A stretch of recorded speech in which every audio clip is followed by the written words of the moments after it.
ଏବେ ମଧୁବାବୁ पेंशन भत्ता को नहीं आसला गोटे बहुत बड़ अपडेट।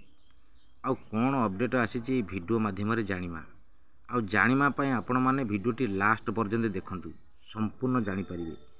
आउ जदि आम चैनल रे नुआ करी आछंती वीडियोटी गोटे लाइक सब्सक्राइब करिवे, बेल आइकन को दबे ऑल ऊपर क्लिक करिवे। चलंतु संपूर्ण वीडियोटी आरंभ करिबा। जेमिति कि आपण माने जानिथिबे बजेट रे भत्ता 3000 टंका ऑलरेडी घोषणा हो सारी आउ योग्य हिताधारी को 3500 टंका मिलिबो बोली कहा जायथिला। एपर्यंत काहारी को 3500 टंका मिली नाही भत्ता। आउ ये 3500 टंका भत्ता को नहीं भत्ता हिताधारी मन में बहुत बड़ असंतुष्ट रही। बीजेपी सरकार जहाँ प्रतिश्रुति देइथिला एपर्यंत कौन सी पालन करिनाही।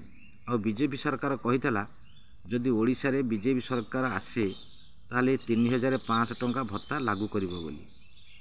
ता सहित 80 वर्ष ऊर्ध्व वयस्क व्यक्ति मानकु 3500 टंका देबे बोली घोषणा करथिले।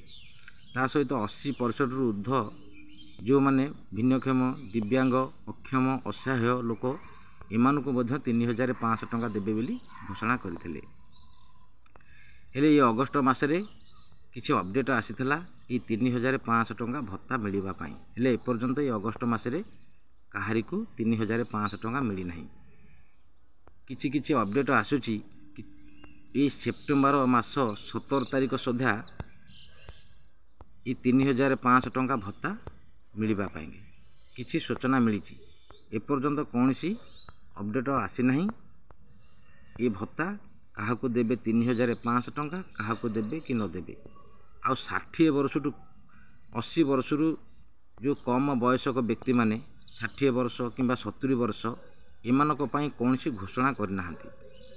आ बहुत बड़ कथा 80 वर्ष ऊर्ध्व वयस्क व्यक्ति मानक पई 3500 टंका घोषणा होइथिला। आ 80% रु अधिक भिन्नक्षम दिव्यांग अक्षम असहाय लोक मानक पई मध्य 3500 टंका घोषणा करथिले। ये अगस्त मासरे मिलिबा पई थिला। हेले एपर्यंत अगस्त मासरे काहारी को ये 3500 टंका मिली नाही। बहुत बड़ सूचना आसी सेप्टेम्बर 17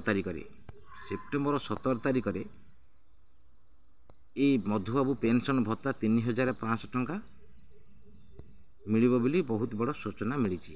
हेले एपर्यंत कौन सी घोषणा होई नाही। आ वीडियोटी जदि भल लगे गोटे लाइक सब्सक्राइब करिवे, बेल आइकन को दबे ऑल ऊपर क्लिक करिवे। रहिली नमस्कार, जय जगन्नाथ।